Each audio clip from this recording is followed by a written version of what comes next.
Hey guys, it's Jackie, and welcome! Woo! Um,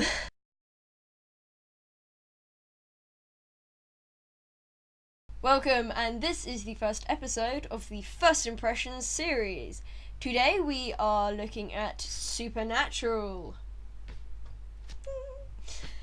And I have with me today my guest star, Steph! So, let's start off at the start of the episode. It all starts off quite nice. There's some dramatic music, and there's a nice, happy family. It starts going wrong when Mum's gone to bed, Dad's somewhere, he's not in bed. Kids have gone to bed, and the mother wakes up and can hear some sort of really high-pitched screeching through her baby monitor. Which, is great when you're watching the first episode of a show called Supernatural. Yeah. Gets up, goes to check it out. She assumes her husband's standing in the room. No. Just no. That's not her husband!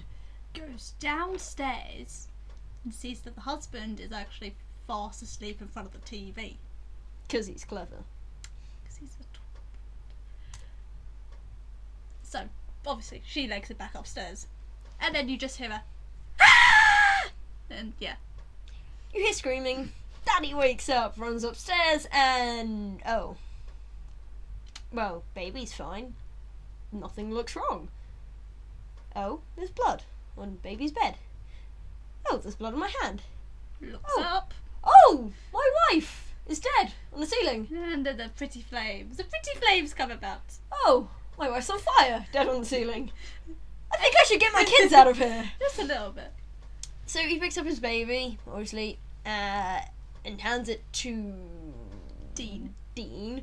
I'm having real trouble remembering which one is Dean and which one is Sam, so apologies. Hands his baby to his older brother Dean. Tells him to get out of there. Just go. So he does. They do. And the first sort of sign that Daddy's got some powers is all of a sudden he's also outside with the children when he never left with them. Ooh. And then it all fast forwards to the present day life, where Sammy boy is in college. His girlfriend is a beautiful blonde lady dressed up as a very nice nurse for Halloween. Yay! Sammy boy's getting an interview for college, law school, all that, all nice. And then, strange guy comes into the apartment, beats up his brother, and then you find out it's Dean. His older brother! Dean's very worried because Daddy went on a hunting trip. He hasn't been home in a few days. And that causes concern for both Dean and when Sammy boy hears he's on a hunting trip. Yeah, that's a bit concernful. So they go off to find him in the middle of the night. As you do. Because, when your estranged family comes back and tells you Daddy's gone missing, you immediately get into a car. Quite a nice car. Immediately get into the car with them and run off. It's an awesome car though. Basically, you then go to this town, and people have been disappearing for a little while. Couple decades. Yeah. And you see the idiot, who will then go, to his girlfriend, I can't make it over, I've got work tomorrow, all of that sort of stuff. And then he sees a nice girl in white. But he doesn't notice her glitching in and out because he's an idiot. So I'm calling him the idiot. He is, and she's called Glitchy Girl in my notes. Okay, so we have Glitchy Girl, who's just glitching, and Idiot, who's driving a car. And then you get the Glitchy Girl in the car, and she just goes, "Take me home." And he can't stop staring. Take me home. The boobage and at the thigh. He ends up dead in his car, but not dead because when the police get there, he's just missing. There's no blood. There's no evidence. He's just missing. His car is just there, and he's nowhere to be found. No one knows what happened. Up roll the Winchester boys. That's their surname, by the way. Yeah, by the way, if I say Baby Sam and Baby Dean, I'm going to mean these two, because they are just the baby Referring ones. to them in the first season. Yeah. But, no, they roll up, and, as you casually do, you got your fake IDs, you got your fake credit cards, and so Yeah, suddenly US break the law. Marshals and all FBI sorts. agents. Yeah. So it's not awkward for Sam at all, going to law school, going, I'm going to be a lawyer. Let me break the law first. Yeah. Whereas Dean finds this very natural. He's done this his entire life. He finds this very natural to do. Not only is he confident at doing it, he adds sarcasm to it too. He's actually a pro. Yeah. When the police officer says, "Aren't you a little too young to be US Marshals?" he's just like, "Oh, thank you," and carries on. Whereas Sam is just sort of, Hiding. maybe a little, So it carries on, and basically they find out that a lot of people have gone missing from this town. They then go to check into a motel, where the manager is slightly suspicious of Dean's credit card, because it's got the same sort of surname as someone else who checked in and paid for an entire month's worth of lodging. Who's Dad? So of course they break into the room. Dad's not been there for a good 3 or 4 days. And they find all these missing people up on the walls, all this sort of stuff about what's happening, including that Glitchy Girl is a woman in white. Which is basically when a woman has been cheated on in her life, and she basically murders her kids and then feels really, really bad. So she kills herself, and then she goes and kills unfaithful men. I'm not sure how this has happened, but I'm not sure what. Point to add in that she has temporary insanity and kills her kids, and then comes back to her senses. Yeah, that is true. She didn't just go, I'm going to kill my kids for the fun of it. No one would do that. They'll keep kids. Not unless they're, like, kid killers. No, that's just the worst sort of thing to be. Why would you do that? Kids are awesome. Why? Why would you kill kids? That's just, even if you're going to prison, that's the worst thing to be. They're kids. I don't know why I'm having a go at you. I'm just voicing my opinion, which is a dangerous thing to do on the internet. She's also got a really funny accent at the moment. Up yours. She's just doing a really high-pitched voice. So basically, Dean then gets caught by the police for selling fake badges and fake credit cards. And I think my favourite line out of the whole thing is, do you have anything that's real? My boobs. Oh, I thought you said boots. No, he said my boobs. He said anything real, and he went my boobs. That's why he's sarcastic and witty. I and thought he awesome. was saying my boots, as in actual, I have faith in my boots. No, he has trainers on, I think he's got trainers on. Anyway, so it's up to Sammy Boy to find out what he can and get out of there as soon as he can before police come opening that up. So Sammy Boy goes off. He finds out that the woman in white that they're dealing with in this particular episode is called Constance. So he goes off and finds her ex-husband and has a little chat with him about whether or not he's seen Daddy, which he has a couple of days ago. And tries to explain to this man that his ex-wife's ghost is killing people. Well, making these people go missing. This guy can't stand it.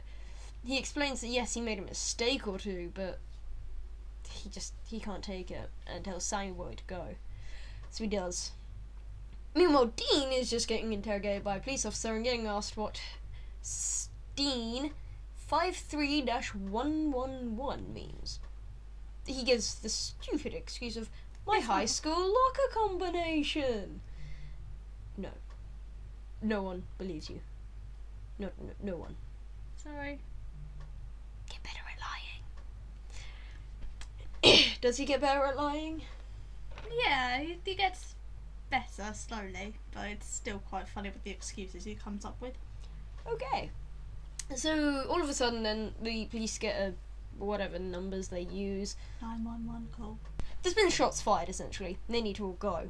So they do. And Dean takes that as his chance to get out, go to a payphone and call Sam and tell him that that's pretty illegal, faking a 911 call. Don't do it. Don't fake a 999 call either. That's the tip of, this whole episode. Don't fake a 911 call. Basically just do the exact opposite that all these guys are doing. You'll be good. So we then find out that Sam's driving. Sam's driving? Sam's driving the Impala. Yes, Sam's driving the Impala. And Constance is in the back seat. Oh, so suddenly. But as I asked Steph, has Sam ever been unfaithful? No, he's never been unfaithful to Jess, but We'll get to You that never is, to be soon. honest. Basically, yeah, so this woman wants him to take her home.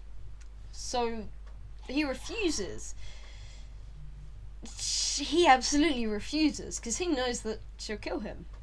But as a ghost, you kind of just possess the car, and so she locks the doors and makes her drive the car home.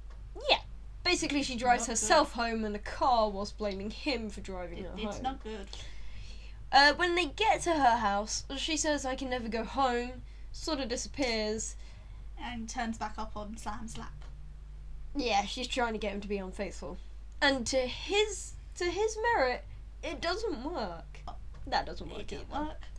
And then you see Sam sort of having a mark just about there where your heart is, and she's sort of trying to rip it out, and it hurts quite a lot, and then she has a freaky face. Yeah, she has a really scary face during that part. I think the saving grace is that she keeps glitching in and out, so Yeah. I think it's sort of It's nice. pain, pain, and then Dean comes along and tries to shoot her in the face, which of course doesn't work, because she's a ghost. Yep. But it gives Sam enough time to drive his car into the house and take her home to where her children's ghosts are. And she couldn't face her children's ghosts. But now that she's home, she's forced to. And thankfully, they all get swallowed up by the house. And everything's good again. Except for the fact that Dean says that if anything's wrong with his car, he will kill Sam. He likes this car. He's very possessive about the car. It's Yeah, from his so dad. was the ghost. What's your point? There are different types of possession. In the end, Sam chooses to go back to college instead of carry on chasing their dad. Now, this is very upsetting for Dean. He really wants Sam to keep going with him to try and find, their dad. But Sam can't. His whole life is based on an interview 10 hours away. So, Dean drives him home back to his college rooms. And Sam's happy. He can hear Jess in the shower. She's made him some cookies and saying that with a note to say that she missed him and that she loves him. Just the whole So sweet. lovely, beautiful ending.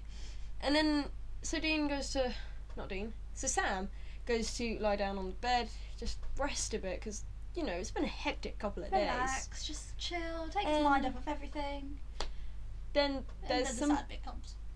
there's some blood. So he looks up and, oh! My girlfriend Jess is on the ceiling, dead. Just like my Mummy mum. was.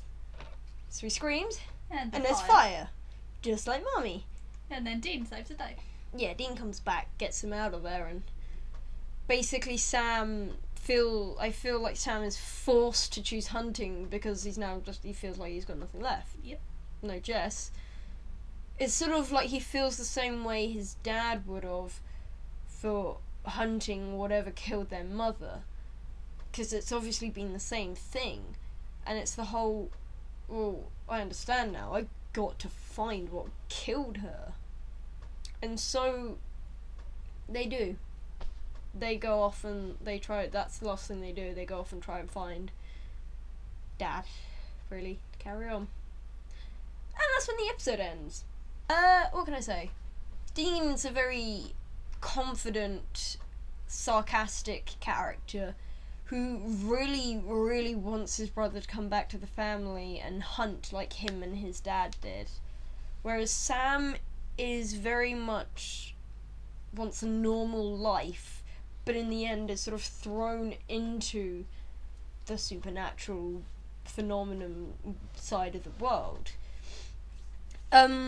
Have they really changed over the seasons much, or are they still over the the same? seasons, they've definitely got better. I mean, you finally see that Dean's the more proactive one, so he'll go out and he'll shoot the stuff and all that sort of stuff. Meanwhile, Sam will stay in the library, the hotel room they've booked, go anything like that on his laptop, just do all the research, see what it is and how to beat it. But there are the episodes where you find out that, what Sam's life could have been, and you just sat there going, I feel really sad. So it's sort of like Dean is the practical and Sam is the theory. Yeah, pretty much. That sort of relationship. Yeah. What did I think of it overall as an episode? I think it was quite good. there were times when it was creepy. I like the fact that they've linked in Mum's death with Sam's girlfriend. That they both died the same way, and it sort of pushes him. He has to carry on now. And you find out why in like series to come. It's all really clever on how they've all linked it all together. Would I carry on watching Supernatural? Yes, I would. You're going to have to. I've got. I don't know if I'm allowed to show it, but Yeah, I've got the box set here for the first season, thanks to Steph. So yes, I would carry on watching it. It seems quite nice so far, and this is a first impression on the first episode. Being on Tumblr, I have seen GIFs of Supernatural, and considering what the fandom says, yes, it gets a lot funnier, and just a lot. It gets really, really good. It's funny and creepy and sad all at the same time, so that definitely intrigues me. I want to see how a show can be funny and creepy and sad at the same time. So well done, Supernatural fandom on Tumblr, you get a +1. Yeah, one question I do have, thanks to Tumblr, when does the character Cass come in? Castiel, the very righteous angel that is very awesome in his brown trench shirt. I'm not going to say, you're going to have to watch it and find out. She's mean! Overall, I would rate the first episode of Supernatural a good 8 alpacas out of 10. Of course, that's just the first episode. I will carry on watching the season, and if you're lucky, at the end of the season, I will do a little video on what I thought of the first season. You know, that sort of... I will go back and say if there's anything new to the characters that I would change my opinion on, or anything new to the entire season, or anything like that. So yeah, 8 alpacas out of 10. That's pretty good. Yeah. So, thanks for watching.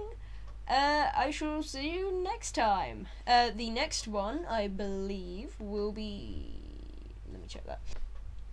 So thanks for watching. The next episode of First Impressions will be about Doctor Who, the 9th Doctor. And I will... Eccleston. Yes, Christopher Eccleston. And I will have my friend Ellie here as a Doctor Who fanatic. Seriously. It's scary. She will be here to give her insights just like Steph did. So it's goodbye from me. Bye from me. And we'll see you next time. Bye!